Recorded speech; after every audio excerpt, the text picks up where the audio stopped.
Yo, welcome to another Speaker Geeker podcast. I'm your host, Steve-O Steve. Y'all ain't gonna introduce yourself? Definitely, man. Steve just introduce us all, man. Y'all just gonna sit around. Yeah, we was waiting on you. I thought you was gonna say I'm here with. Right, yeah. Steve, just bring us all in, man. Just introduce us all. Yeah. Okay. Steve just said.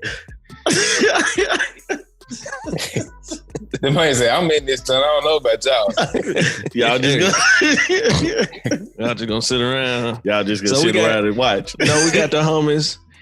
Once again, the rest of the crew, Tommy T and Greg in the building, instantly G. So, man, what's up, y'all guys, man? How y'all doing? Man, we good, bro. We Gucci, Yeah, man. cool, man. Well, I'm Cool. good. I'm cool. I'm good, man. It's been a real good week and everything for me, man. You just graduated. Man. Yeah. So it's been real exciting. If I had a pause button, I'd hit it, but we ain't got one of those. It ain't in the budget. Tab 3 Right. everything. Right. Get the money together. Appreciate it. There we go. That's all we got. That's all we need, man. That's all we need. That's all we need. All right. Well, let's get into this this episode, man. Today we talking about the No Limit documentary, docuseries, Chronicles, whatever you want to call it. I'm excited about it. BET started. I think it started at the beginning of August or the end of July, one of the two. And had the documentary of No Limit, and it was five episodes. Yeah, 5 episodes of this docu-series, and we're gonna get right into it, man. So my question to you guys, or to start this thing off, before seeing the documentary, what was your thoughts on No Limit? Like, what was your opinions about No Limit and everything like that? Man, before I watched the documentary, I had a very surface level understanding of No Limit and the ins and outs of the record company and what Master P has done. All I knew was just like the music that I had heard, honestly. I didn't know any of the backstory because that stuff I consider to be before my musical time. Yeah. I start my musical time around, as far as things that I know intimately, I started that around 04, 05 is when I started like focusing on artists for real. Yeah. Outside of just hearing music casually. Mm-hmm. And so like by that time, that was past the prime of No Limit. Like it was like I didn't know shit. Right. Everything that I heard from the documentary was like new. It was like, oh shit, I ain't know nothing about this. I ain't know he was in the bag. I ain't know none of this shit. So that's me. Man. What about you, Steve? It actually confirmed a lot of stuff that I already knew, which is crazy. There were things that I wanted to be addressed that were not addressed in it. Yeah. We'll get into that. We'll get into that. But, you know what I'm saying? Honestly, before watching it, I had already knew a lot, pretty much grew up around with all of that. Yeah. Tommy will tell you, I introduced him to it. But I was introduced to it by, older individuals as well. So I had a outlook, man, I love No Limit, still do. Yeah. But I will say that this documentary actually changed my outlook on P a little bit. Yeah. And that's something I get into a little later, but there were some things that, there was some interesting things going on. There was some stuff that I didn't know, but then there was some stuff that I knew and they just confirmed it because, growing up, we didn't have social media. There was only the articles and rumors and stuff. Like, we thought they were all family at first, but we knew for sure that P, Silk, and C were family. But at some point, I think we were thinking like, man, I think Mystical is cousin, or something like that. We thought they were all like family. And then of course we figured out that they weren't. So But yeah, man, that was pretty much. It's pretty much the same. Just now looking at it, I kind of have. It was some things that made me look at P a little different. Yeah. So Man, that's what's up, man. Like you said, Steve, man, you introduced me mystical. Like that was my introduction to No Limit, was mystical. And then, you know, just start paying attention to P and Seal and C Murder. But you know, there's a lot of stuff going on in there that it's like for me, it was more so of it was nostalgic for me because, like you said, Steve, it's like we basically grew up. I came in on the tail end more so on some of this stuff. Like once Mystical got there and stuff like that, that's when I jumped in. But you know, a lot of the stuff was just like confirmation for me as well. It's like, oh, okay, that's how that broke. That's how that worked and stuff like that. So just getting into the actual docu-series, you got a chance to see how P actually started. And for me, it inspired me to actually work harder at some of the things that I wanted to do, some of the ideas that I had. How did this docuseries basically, let's just get into it, man. Like, what was y'all's opinion about the docuseries? Like how well it was put together? Did they leave out anything? And how did it, you know, affect you, I guess you can say, on the back end of things, man? What did it leave you wanting for something else, or did you have questions that you needed to be answered? What did you guys think? I mean, it definitely opened my mind to the possibility of more documentaries or docu-series about artists from the South, like that go as in depth as that. Yeah. Because I think when you give yourself 5 episodes, hour long, you get a chance to really discuss some things. I'm sure they could have gone into even further depth than that, but at least it gives you a good general overview of like, okay, this was the story. This is how it took place. This is how these people met.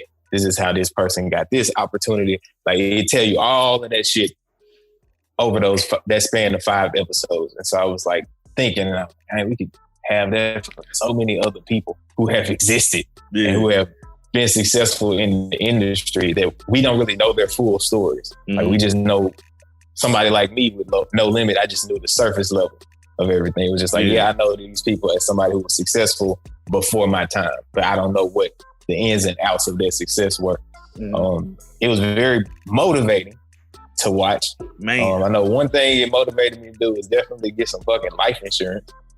Right. because that was kind of like the spark to like push P a little bit further. It's like he got that money from his granddad's life insurance, and that was like your seed money. That was your seed money. Well, that wasn't the life insurance. What was it? That was a malpractice suit. Yeah, a lawsuit. Oh, yeah. Okay. My bad. Malpractice suit. There you go. But still get the fucking life insurance. Like everybody who watches it, get you some fucking life insurance. Get some life insurance, man. Some term life, get you all that shit.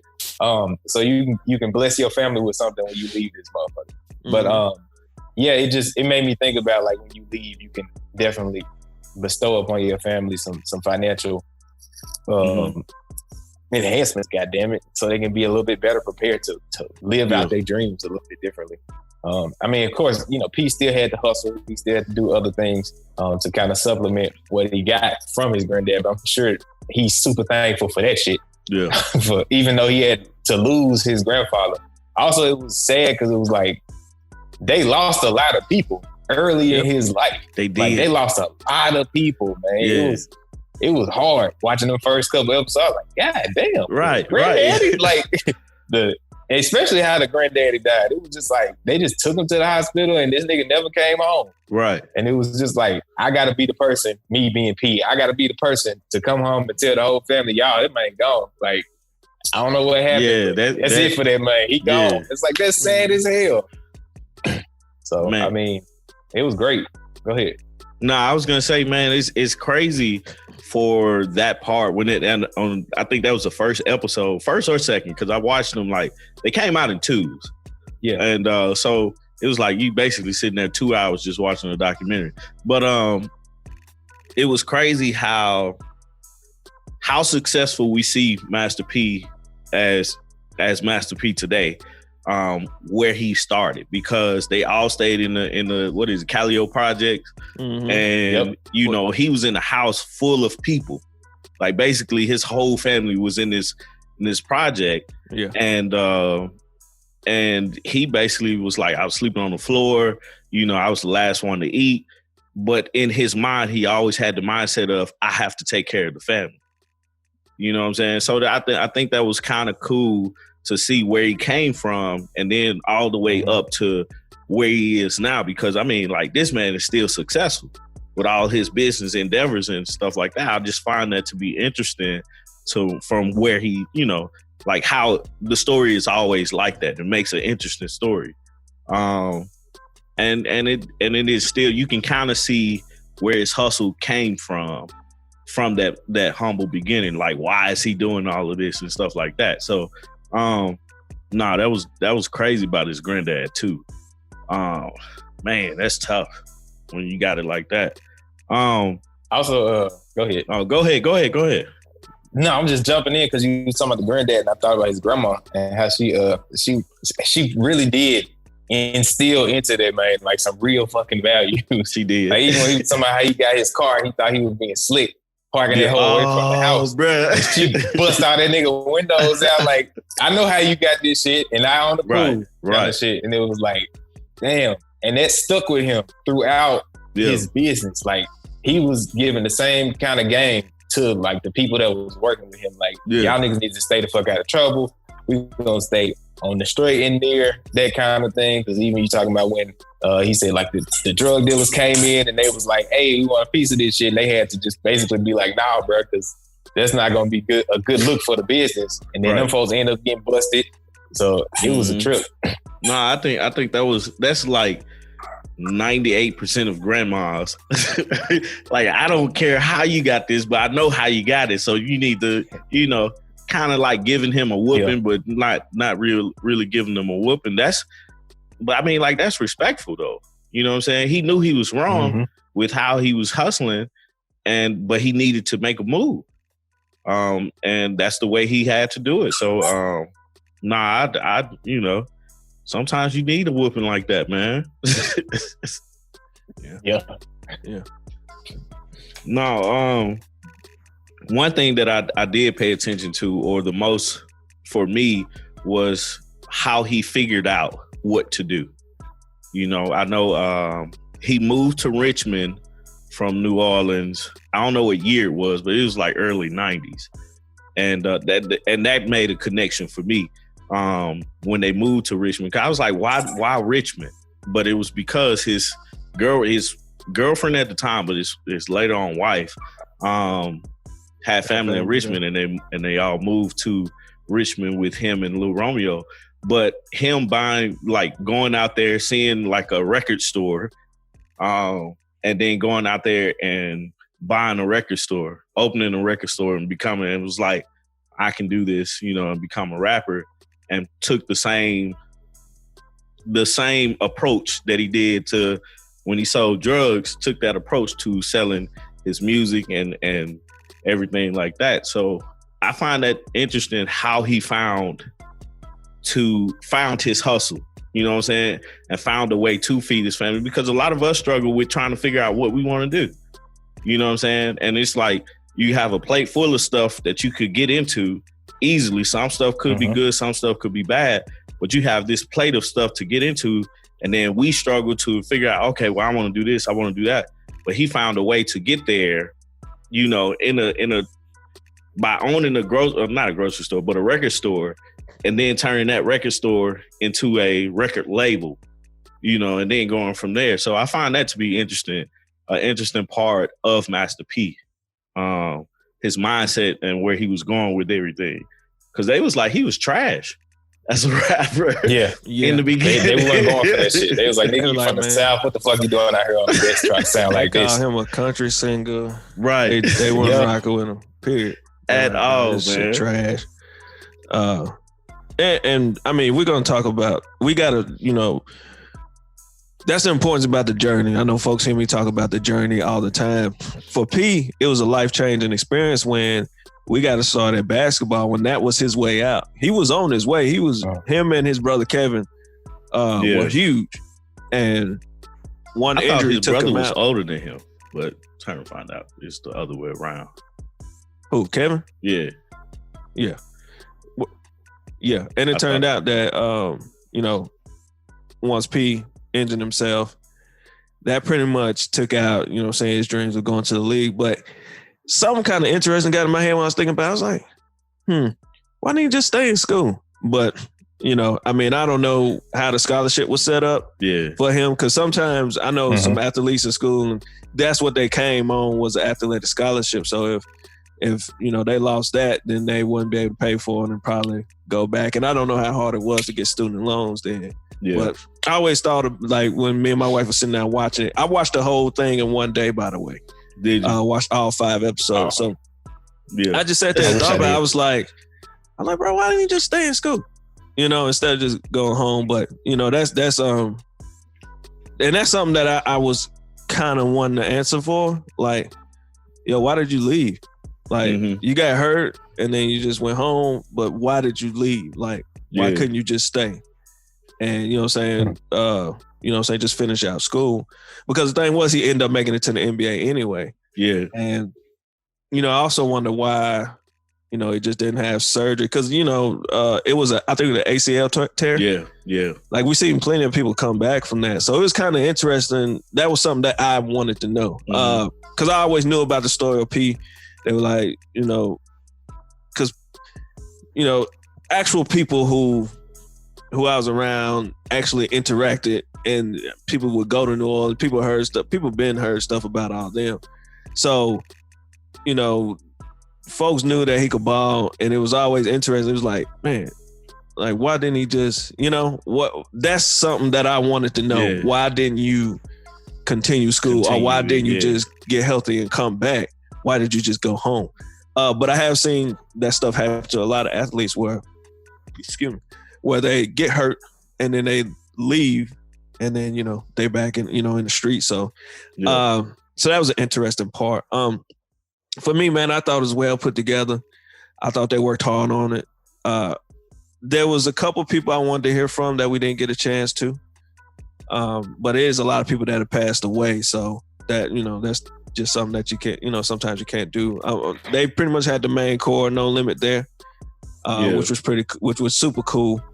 But man, there was a lot of things that I wanted some answers for. But for me, since I knew a lot of the story, like I knew he ended up in the West somehow.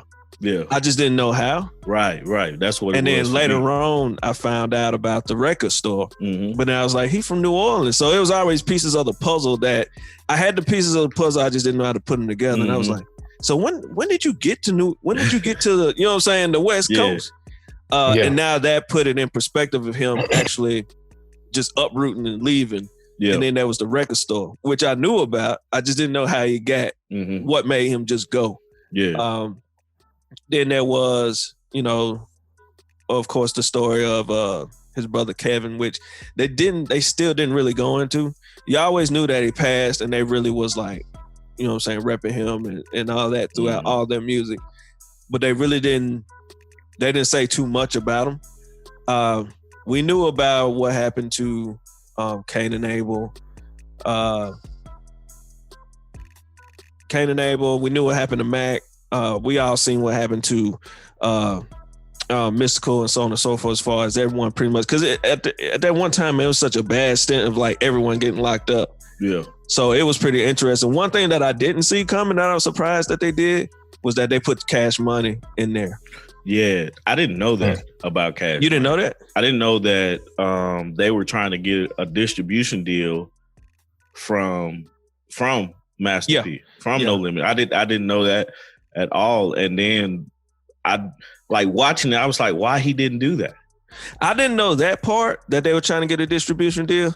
I thought their whole beef that they had was through the whole Mystical incident with Mystical UNLV. And UNLV. And I really wanted them to go a little more into that. And like, I know you asked the question of like, what, like, did this open up the door for other things? I think so. Like, I want a whole Mystical one by himself. Man. Because I want Mystical to go into like the whole death of his sister. Him actually getting to Jive Records. Because it was crazy, because when we first heard Mystical, we didn't have a clue that Mystical was already signed beforehand in the album. Until a little later, he was like, damn, Mystical got an album before this? And it was like, yeah, let's check it out. Before Unpredictable, and he was like, okay, let's check it out. So like his whole story, I want to know. Yeah. Like, period. You know what I'm saying? I want to know that story. And then like there was a lot of things there was some other things that I wanted to see, because there was always a rumor of Mystical and Mac not getting along. Yeah. Yeah, there was a rumor that him and Mac got into a fight in the studio that, you know, everyone has always said something about and is always traveling around, but no one's ever said anything about. Mm-hmm. Yeah, there was something that between Master P and E40 that they didn't say much about, but I think P has said it on him and E40 have probably said on a couple things, couple interviews and stuff. But it's a lot that wasn't spoken about that I really wanted to hear. Yeah. But, you know, hey, I mean, it's just like Greg said, man, you got this documentary which is probably being shot forever. And then you got to cut it down to the interesting points, which you got to see the journey. Yeah. But I felt it was more of the journey of Master P and not really the journey of No Limit. Well, I feel like when you can't, you can separate the two, but you really can't.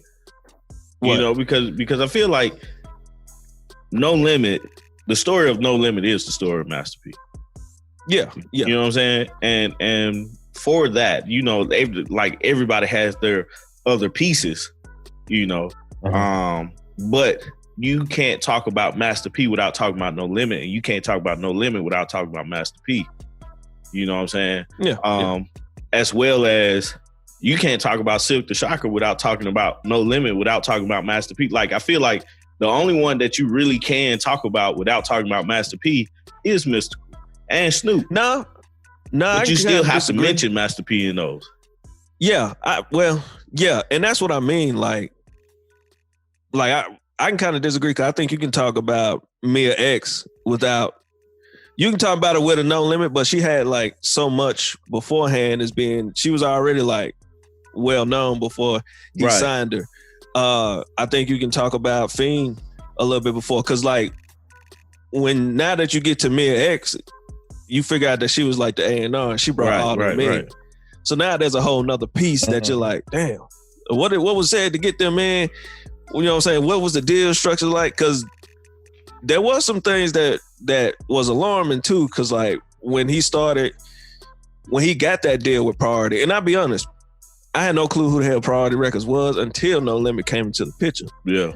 But when he got that deal with Priority, getting that deal, and actually C Murder, he's got a whole story that you can talk about without, you know what I'm saying, by itself. But, you know, when they got that 80-20 deal that was unheard of at that time, and then people started to, you know, you had these rumblings about, you know, him not paying people and stuff like that. That's, you know what I'm saying, a whole interesting thing that I want to know more about. Yeah. And we'll probably get into it later, but there was some things in there that I was like, because, you know, we always look up to Pete when his hustle respected, but there was some things to kind of look at now and be like, huh, you know, have a little eye like, kind of make it look a little different at Pete. You know what I'm saying? Like, he had a big heart, but there was something else going on too. Yeah. You know? And see, that was his name. Like, I'm glad you brought up Priority, because I was meaning to get to it.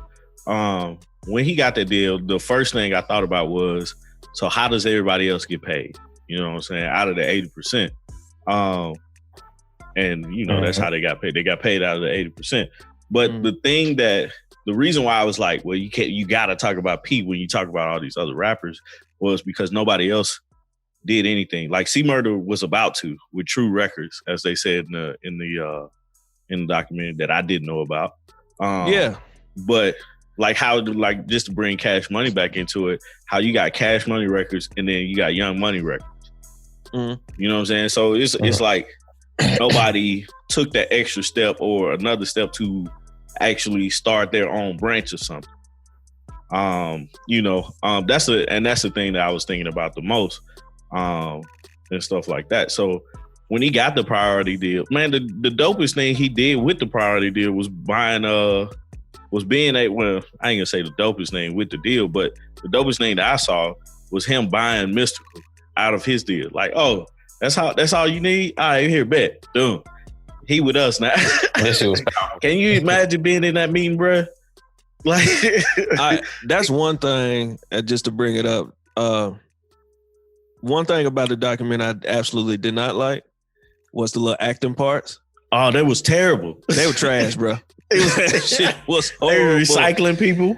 I was like, what in the world? I was like, it was like reenactments on Unsolved Mysteries or something. Yeah, like it was I've just done that before. Man. I've done that before, by the way. You've done it before. I've done it before.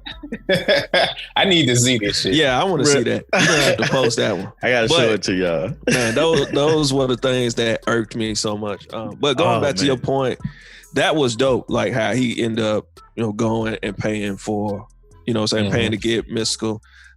Actually, he did that twice as far as for Mystical and then also for Snoop. Yeah. But also the way that he started on the West Coast and did the West Coast Bad Boys, which I never heard that very first one, but I heard the second one, the West Coast Bad Boys too, and then the Down South one. Yeah. I remember him hearing it, just the way that he would expand and like, hey, we're going to do this on the West Coast, but, we got all this down South. How we going to do that? I think it also showed his weakness, which was a lot of people that he grabbed was from New Orleans, which is fine. But I thought about the other day, like listening to Young Dolph.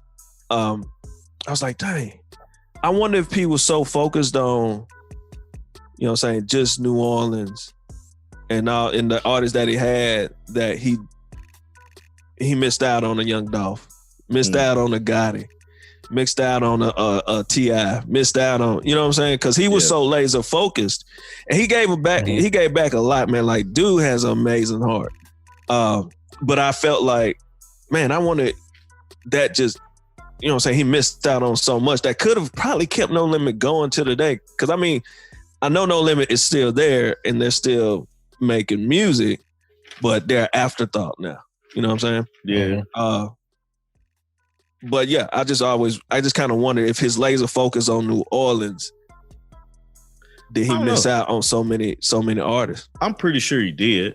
I'm pretty sure it's artists in New Orleans that he actually missed out on because of focusing on a specific artist he was trying to get.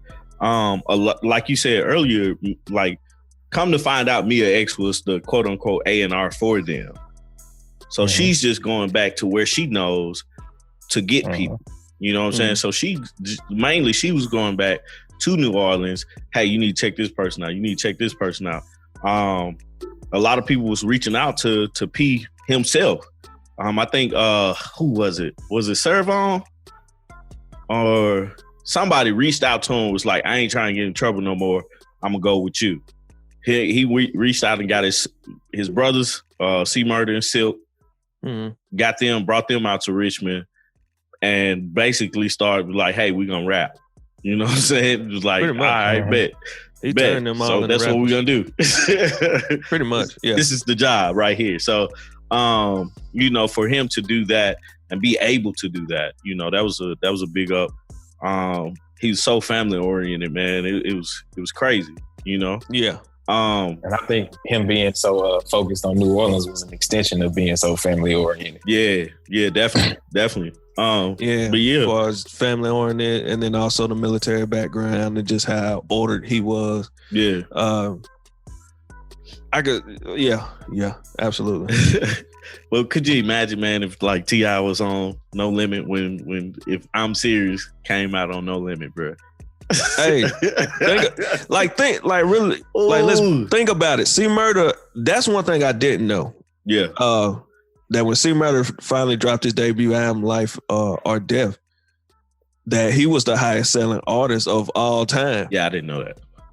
I didn't know that.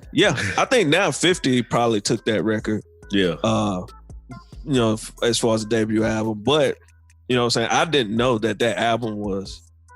And I have that album, and that's probably my favorite album, but I never knew that he had a record like that. And I always thought, you know what I'm saying, C Murder was probably the dopest of them all. Yeah. Steve was just something different. Everybody did. C was something else.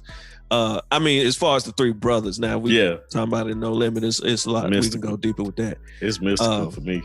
But yeah, it was like picture like you said, tip dropping, I'm serious on No Limit. Yeah. Now, what if it sound like that? Who we don't know. Nah, it'll sound different, but yeah, it probably would sound different. But picture him under the coaching of P and how they ran, and picture that album first dropping on No Limit. Like, goodness gracious. But by the time T.I. was there, No Limit was pretty much 2000, 2001. Yeah, No Limit was pretty much done. Yeah. Besides Pastor Troy dissing him, I wanted that to be in there too. I really wanted. I knew they weren't gonna put that in there because it's like a small thing. You know, that's like super small. It's small, but it's significant because, like at first, you know, I was so behind P that when they was like, yeah, P made a call and got when Pastor Troy got his Universal deal and all that, and they was like, yeah, man, that man must have called up there and, you know what I'm saying, got me released. And I was like, P wouldn't do that. He ain't petty like that. But then also in the documentary, they talked about Priority signing Cash Money, and P was like, no, you do that, it's gonna be some problems. Yeah. And I was like, wow. So there was some things in there that really made me change my outlook on P. I still love him. He's still an ultimate hustler, all of that. But there was some. P was petty in a lot of senses, man. Like that's and that's what happens when you do a documentary, bro. Like you gonna get the full human being, bro. Yeah. Like even with him probably trying his hardest to keep himself in a certain light, parts of himself are gonna come out that he wasn't expecting to come out, and you're gonna see those, and it's gonna be right there on Front Street. Like, oh damn, that nigga a human being. Like exactly, he still got petty tendencies. He's still gonna have issues with people. You can't always be one thing. You can't be a monolith. Yeah, like absolutely. I was gonna say, man, you just got to look at the whole relevancy of that time. You know what I'm saying? Because they're like, what do you say? In 1 year, they put out 23 albums. Who does that as a record label? Right? 23 or 25. It was 23. That's ridiculous. That's crazy. Yeah, Who does that? Turn them out. Yeah. They was like constant. And you know what's always been funny to me? Mercedes album never came out when they said it. I was like, when is this coming out, man? Because she had the album art and everything, man. She got the greatest album cover of all time. That never came out. No, the album actually came out once. It finally came out at some point, but I ain't never listened to it. That flew away on the radar. You know, that machine just going and going and going, man. I honestly, when I heard him say that, I understood where he was coming from, because it's like, man, I got a machine here, and y'all signing them is going to affect. How does it affect my machine? How does it affect my bottom line? Because I ain't concerned about what they doing. I ain't concerned about how they do it or whatever they doing. But this is what I'm running over here. And a lot of people probably look at that like, oh, that nigga was being petty. I'm looking at it like, man, if he's able to do that, I mean, why not? That wasn't the excuse he gave. What he gave was that there was a war between the two, you know what I'm saying, the two projects. And he was saying, if you sign them, then it's going to be a problem. Yeah. When in actual reality, it probably been no problem at all. It probably wouldn't have been no they've been in separate places. But, you know, like the fact that they met before and then, you know, probably was thinking about signing them and then P completely shut it down. Like, I understand, I get it, you know, business. If you have the power to do that, go ahead. But, you know, would you do that to this, you know, in this day and time? Like certain things, it's just kind of like, you know, but yeah. I'm just, because it was a lot of, it was, you know, like Greg said, he's human. You see the human aspect when you get into that, but also there was some parts where I was like, P wasn't taking no accountability for nothing. The whole thing. Nothing at all. P was like, there was one part with KLC, you know, Beats by the Pound, and how they felt they were, you know what I'm saying, worth more, which was something that stuck out to me. He was like, P on one hand was like, nah, it wasn't personal. But Fiend was in the house with, them after they took the call, and Fiend was like, it was personal. Like they felt disrespected. And P's like, no, it wasn't personal. Yeah. If you want to go and do that, go and do that. I don't know how it worked out for them, but I know when they left me, then, they ain't had nothing since. And he just kind of like, all right, P, hold up. Chill, bro. Like, like you the leader, you know what I'm saying? You the leader of this. And, but they had that army mentality. And even listening to some of P's verses, I remember one that stuck out was P was like, there ain't no love, there ain't no hug in me. There ain't no love in me in P. And I was like, yeah, P was just emotionally disconnected from all that shit. And just kind of thinking about like me being a manager before and then being a team leader before, there's times where you have to look at something emotionally and have some sympathy for some people and then kind of see where they're coming from. P wasn't really with that at all. P was like, it's my way or the highway, which was fine. But ultimately, you kind of see it took a toll on them because so much that P wanted to do. And even there was one part in there where they was like, P just stretched himself thin. P's like, I didn't stretch myself thin. Like, you kind of like, P, chill. You really did stretch yourself thin. He did a lot. You was doing way too much. I was gonna jump in real quick. No, go ahead, because I'm kind of at the end of that. I was gonna say I didn't feel like the point I brought up earlier, man, about nobody else branching off and doing their own thing. I felt like as a leader, and this is one of his human flaws.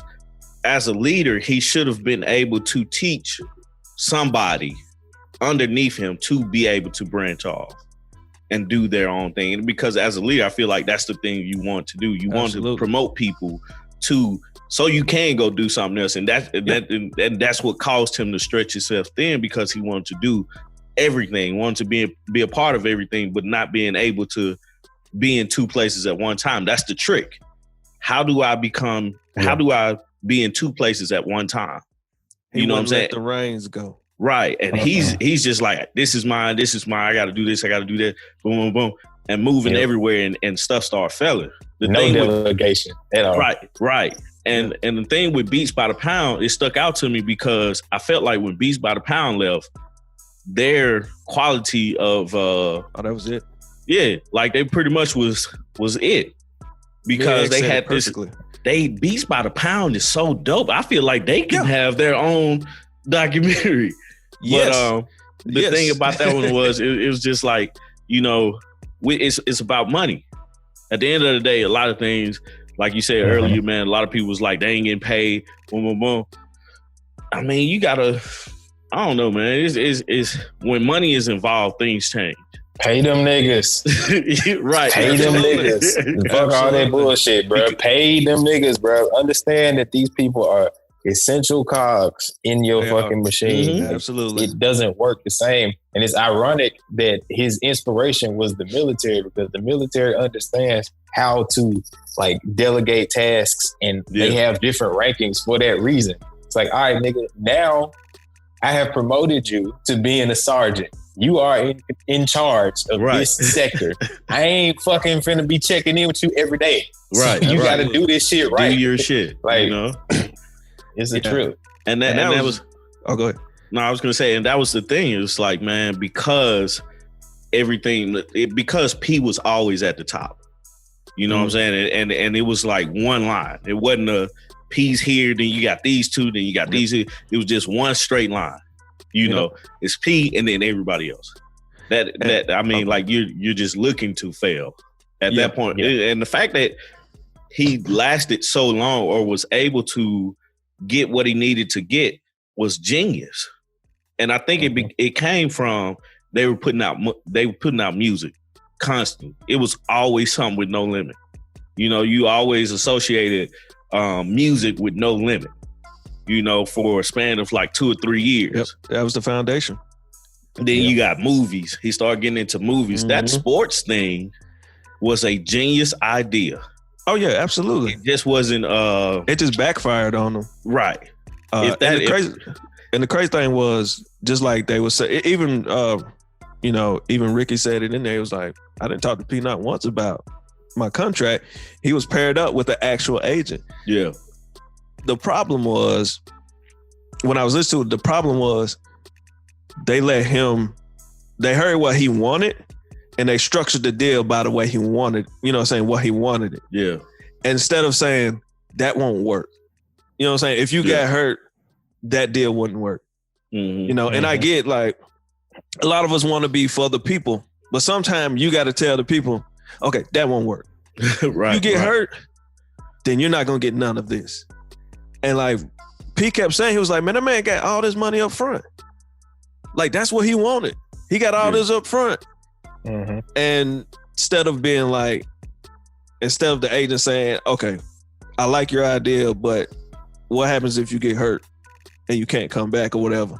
Then all this incentive money comes down to this. So that, which one do you want? So I found that really interesting. I even want to go in more in that of like, how did y'all get to even let him take that deal? And that ultimately folded the whole No Limit Sports thing. Like, instantly. Yeah. But man, that was huge though, by the way. Yeah, that was big. That was huge. Like, P was so focused on doing things first. I think that was another thing that alarmed me because he was like, it may have failed, but hey, we did it first. Yeah. I was like, because me and X was saying it. Well, actually, it was all saying that. I think Fiend said it. He was like, P was off doing all that, but he wasn't worried about what was bringing in the money. Yeah. So I wonder how much of that other stuff was taking money and wasn't bringing it in, because the foundation, like we all know, if your foundation crumbles, the house crumbles. Period. Mm-hmm. So as soon as the music went down, and just like me and X said, like, saying Beats by the Pound was the heartbeat. Yeah. Like, how do you let them go? You don't. And just like Greg's, Greg alluded to, the cog in the machine. He's probably thinking, okay, go. I'll find somebody to replace you.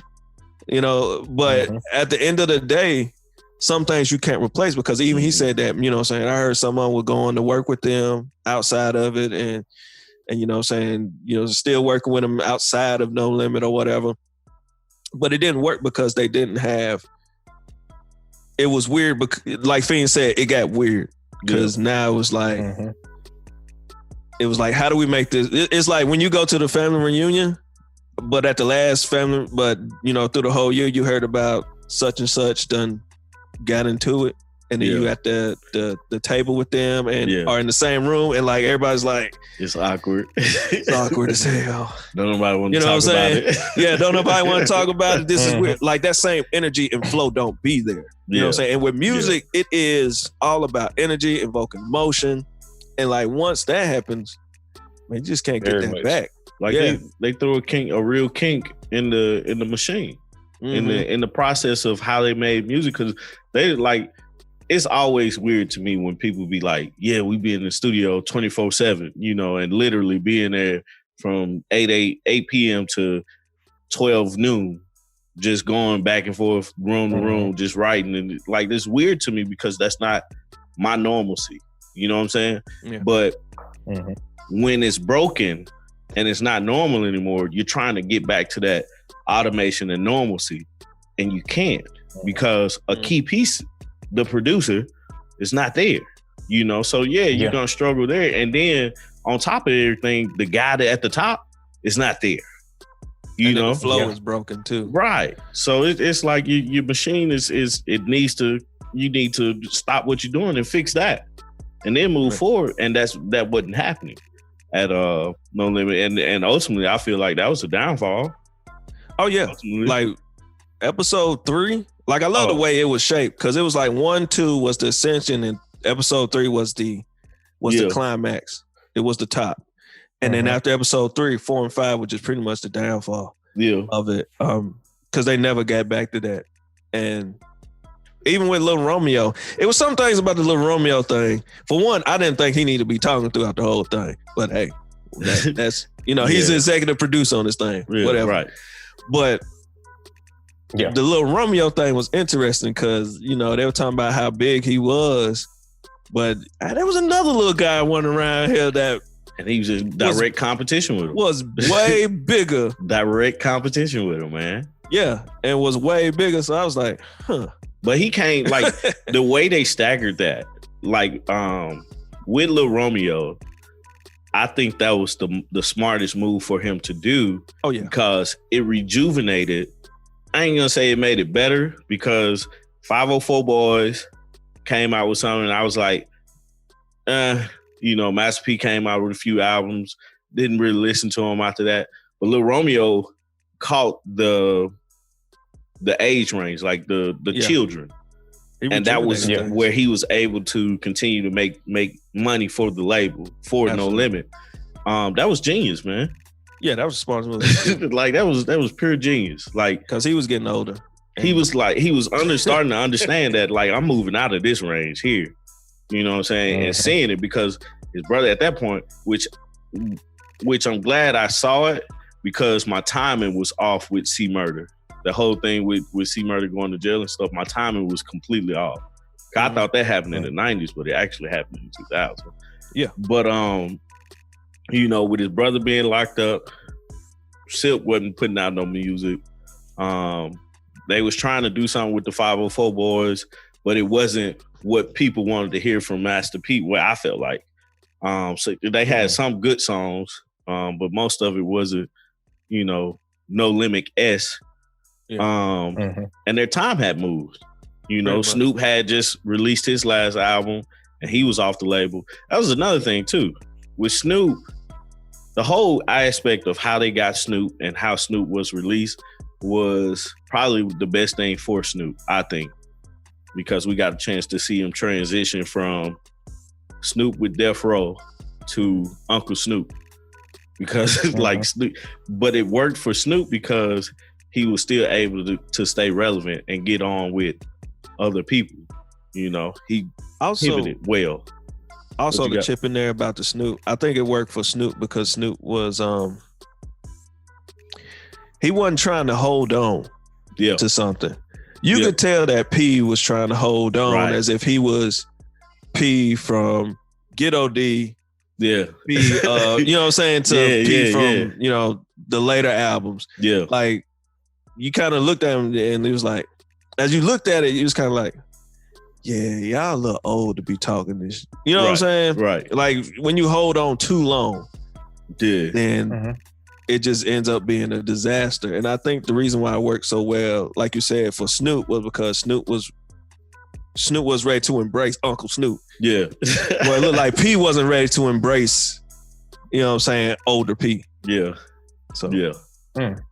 Man, that's and just to jump back to Lil Romeo, man. Lil Romeo basically had the foundation put down, or the blueprint with I finna call him Lil Bow Wow, but Bow Wow. Ain't that his name? Lil Bow Wow or something like that? He was for a minute, yeah. With him, he basically had the blueprint, but what Lil Romeo was able to do that Bow Wow wasn't able to do was get into TV as much as he wanted to, because Romeo had his own show on Nickelodeon, and like he was always with Nickelodeon. Smart, that's genius. Kids gonna watch Nickelodeon all day. But he was able to do that. Able to 106 in Park, that was huge. Then they was just competing with each other. His music was good, and he basically grew up on TV, pretty much, until he started making music that was like, bro, why are you making music like this? Like, cause I won't listen to a Lil Romeo album now. Neither will I listen to a Bow Wow album. But what's funny, they never mentioned Bow Wow in this documentary. No, they did. He was very careful. Right. Yeah, absolutely. Man, but yeah, I think that it was something else too. Couldn't remember. Like P just did so much, man. And you saw it. You got a chance to see everything that he was doing throughout this whole docu-series, and the idea that this man came out with so many like shoes, because this is not the first pair of shoes that he came out with. Dude was in the NBA, had like a whole clothing line, No Limit clothing line. The Tank being such a that thing is iconic.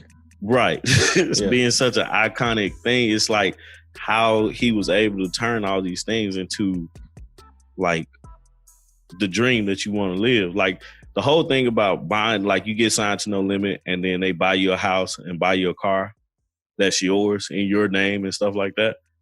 I think that's dope because you giving people that probably never even thought about some of this stuff. You giving them, they all live around each other, but you giving them an asset that can benefit them in the long run.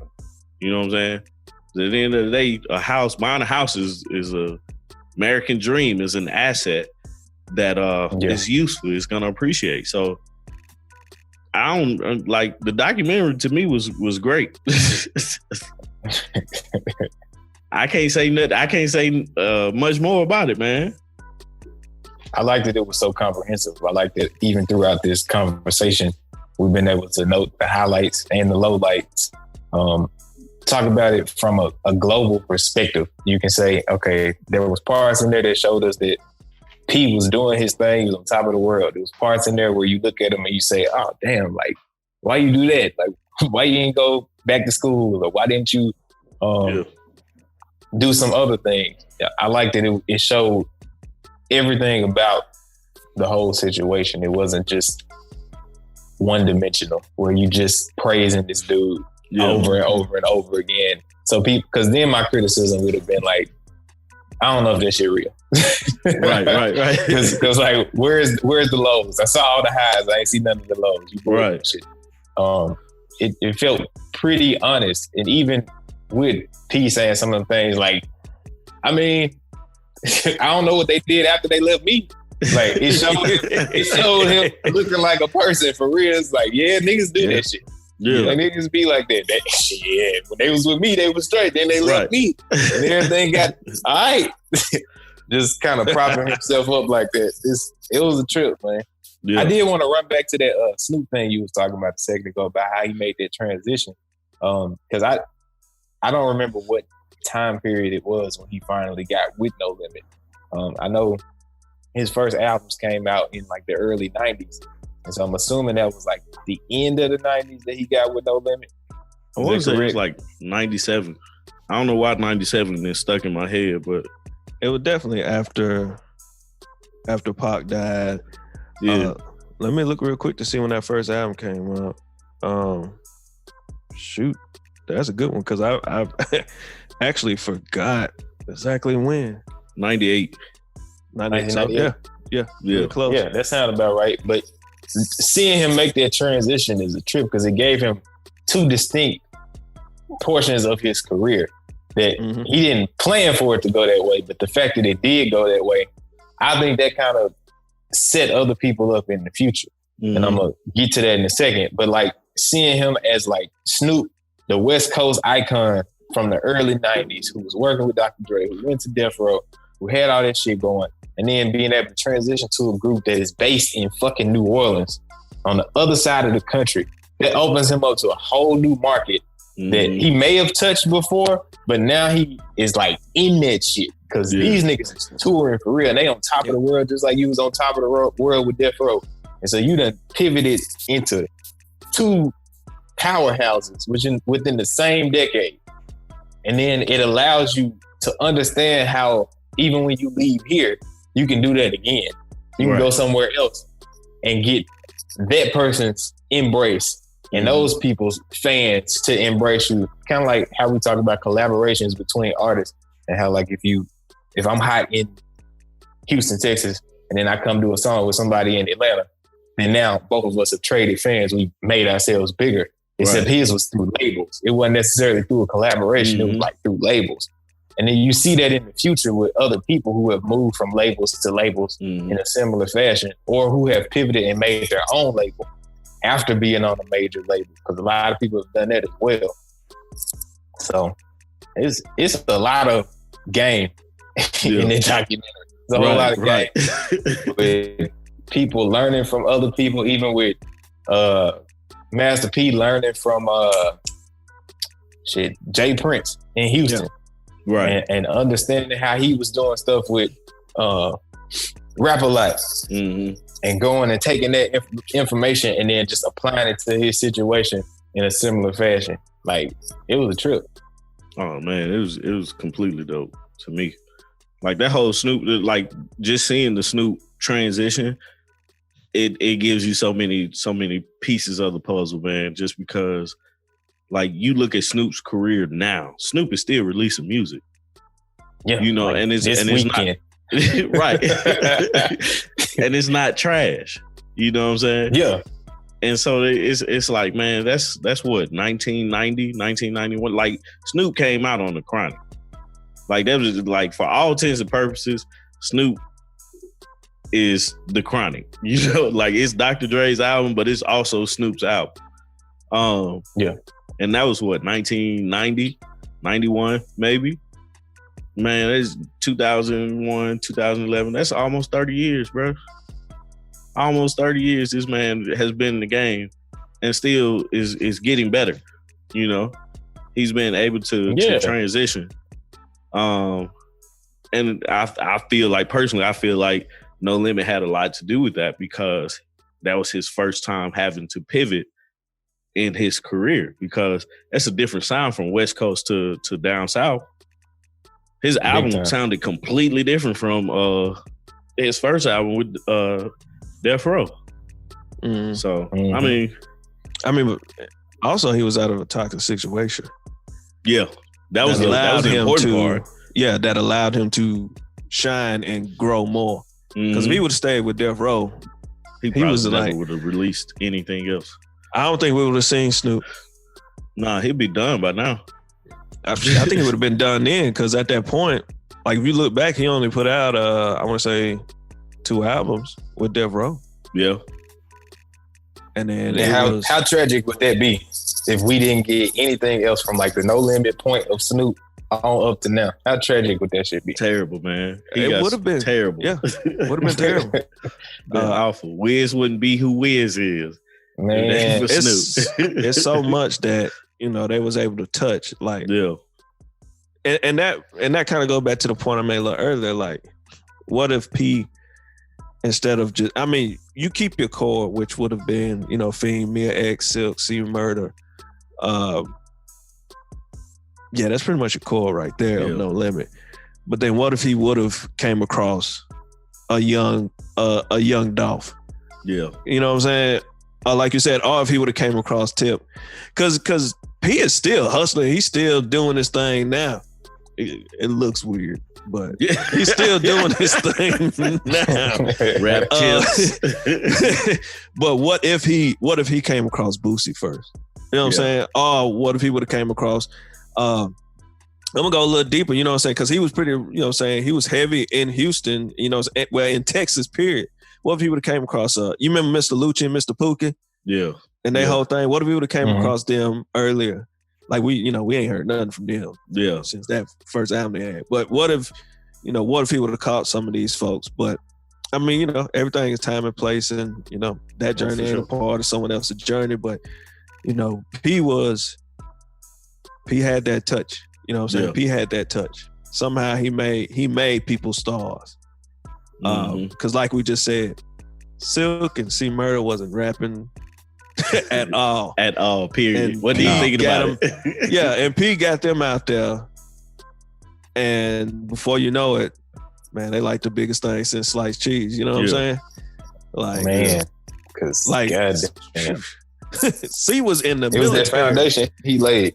Right. It's just that foundation he laid, man. Because he even on that one part where he was like, when he finally got like a real deal, and the album went platinum for real, and he was like, I already knew it was coming because I had already put in the work. I knew what kind of numbers I was finna do because he had been seeing those numbers before. He already knew, I'm touching this many markets, I'm touching that market, I'm touching this market. And so it was like, yeah, if I got the money behind me, shit, man, I know exactly what's finna happen. Right. Absolutely. Man. Absolutely. Dog, I want to talk about them on and on, man, but we can't. Any final words about the documentary, guys? I think it's one part that we got to touch. before we leave everyone on the podcast, and that was the part where, you know what I'm saying, they showed that they did endure some racism when they first moved into that country club. Mm-hmm. The racism that in Louisiana alone, when you see the story of Mac and how all the evidence pointed at him not being innocent, him being innocent and not doing it, but yet they still had this man locked up. The whole thing with C Murder, that's a very important part that, to me, that's one of the most important parts that I think a lot of people need to pay attention to, because that was the part that touched me, because C was rich, had his house, everything, but he could not stay out of the hood. For me, it made me think about when I went to college. I came home every weekend and I was still in the hood with all of them. That could have easily been me, and kind of easily, you know what I'm saying, one step how quick life changes. And, you know what I'm saying, for C though, even though he was innocent of killing the young man, and we got to figure out what was the deal with that bodyguard. That was crazy. I don't know. That's I crazy. was tripping off of that too. I was like, how you over here still alive, talking all your shit? Yeah, it was like the fact that he said that, yo, I didn't see no gun in his hand. I ain't feel no gun. Nothing. Like, dude is innocent. But that goes back to that justice system in New Orleans where they are, you know what I'm saying, just how they dropped in the racist part. I wanted more. Yes. I wanted to know what he meant by, like, he felt like he was under pressure by the prosecutor and all of those people to kind of make statements. I'm like, nigga, go deeper. Let us know what the hell they said to you to make you make this statement. Right. Absolutely. Like, I want to know what's going on. Illuminate that practice of what's going on. Yeah. Because, I mean, it's the truth. If the truth is the truth, just say the truth. Like, were they going to lock you up? Are they going to... Like, what was the deal? Like, yes, I wanted more, just like you, Greg. Like, but though, I think those are some parts that I wanted to make sure that we at least mention, because, you know, for the few people in the world that don't get it, look at that part and look and see how Mac is still in jail to this day. C Murder still in the jail to this day. And tell me. Then after they passed that law, there was like, you can't convict or send somebody to jail for life on a hung jury like that, but it's not retroactive. Yeah, like, that's some bullshit in and of that don't itself. Make sense. Exactly. Like, it completely don't make sense. That don't make sense at all. That's terrible. And it was an all-white jury too. Yeah. Awful, man. So, whew, yeah. Sorry, on a heavy note, but I had to get that part in there. Nah, man. What you did. Like, that's glad that you said something about it. Because, man, there's plenty of places it's plenty of points that we probably missed. But, I mean, that's why you got to go back and watch it. Absolutely. Watch it for yourself. We want to hear from y'all. Watch it for yourself. What did y'all think? And, you know, that's why I love doing what we're doing, because there's other places that are just praising P the whole time, but we stepped in here and we touched it all. We ain't scared to tell P you being a jerk, bro. Man, but shouldn't have lost beats by the pound. Nah, that was. But then at the same, that hurt you right there. But at the same time, we like P was amazing, special dude. Oh yeah, man. And I hate to say was, he still is to this day. So I would say that man is a legend, a walking legend, legend, man. Absolutely. Like dude is amazing. You know, I kept saying to myself, I was like, I understand why Solange had him on all them cuts on her album. It's a tremendous respect. That's what that is. Yeah. He's even doing the voiceover for, I think they just had a little promo thing for J. Cole, because he's trying out for the NBA, and he's doing like the voice behind it. I found it on YouTube somewhere. Man, that thing gonna be funny, man. Because there's certain words he can't say. Well, no, he said everything. Wait, that's true. But he was good with it though. It was good. I was like, hell yeah, man. Yeah. I kind of hope J. Cole make it. Right. Even if it doesn't last. But even that story was crazy. How he was the last person to be cut. Yeah. That's crazy. Yeah. That's crazy, man. Guys, if you haven't already, please go watch this documentary. It's a great story. It's very inspirational. It opens your eyes to like we said, a living legend. Into his mind. His mindset was great and so family oriented and stuff like that. So go check that out.